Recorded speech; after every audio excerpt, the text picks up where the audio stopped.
দুর্নীতি ও অনিয়মের অভিযোগে বাংলাদেশ ফুটবল ফেডারেশনের 5 কর্মকর্তাকে শাস্তি দিয়েছে আন্তর্জাতিক ফুটবলের সর্বোচ্চ সংস্থা ফিফা। সঙ্গে 3 কর্মকর্তাকে বিভিন্ন মেয়াদে নিষিদ্ধ করা হয়েছে। তারা হলেন বাফুফের সাবেক সাধারণ সম্পাদক আবু নাঈম সোহাগ, বাফুফের সিনিয়র সহসভাপতি সালাম মুর্শেদী, বাফুফের প্রাক্তন চিফ ফিনান্সিয়াল আবু হোসেন, বাফুফের প্রাক্তন ম্যানেজার অপারেশনস মিজানুর রহমান এবং বিএফএফ এর procurement and store officer Imrul Hasan Sharif. বাফুফের সাবেক সাধারণ সম্পাদক আবু নাঈম সোহাগকে 3 বছরের জন্য ফুটবলের সকল কার্যক্রম থেকে নিষিদ্ধ করা হয়েছে এবং 26 লাখ টাকা জরিমানার নির্দেশ দেওয়া হয়েছে। তার বিরুদ্ধে অভিযোগ অনুচ্ছেদ 14 সাধারণ দায়িত্ব, অনুচ্ছেদ 16 অনুগত্তর দায়িত্ব এবং অনুচ্ছেদ 25 জালিয়াতি এবং মিথ্যাচার। আবু হোসেন এবং মিজানুর রহমান উভয়কে 2 বছরের জন্য নিষিদ্ধ করা হয়েছে।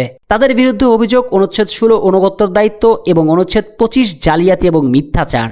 বাফুফের সহসভাপতি আব্দুস সালাম মুর্শেদীকে 13 লাখ টাকা জরিমানা করা হয়েছে। তার বিরুদ্ধে অভিযোগ অনুচ্ছেদ 14 সাধারণ দায়িত্ব এবং এই তালিকার সবশেষ নামটা ইমরুল হাসান শরীফ। তার উপর প্রদত্ত কমপ্লেন্স ট্রেনিং দেওয়ার নির্দেশ দেওয়া হয়েছে এবং তার ভবিষ্যৎ আচরণের বিষয়ে সতর্কবার্তা জারি করা হয়েছে। তার বিরুদ্ধে অভিযোগ অনুচ্ছেদ 14 সাধারণ দায়িত্ব।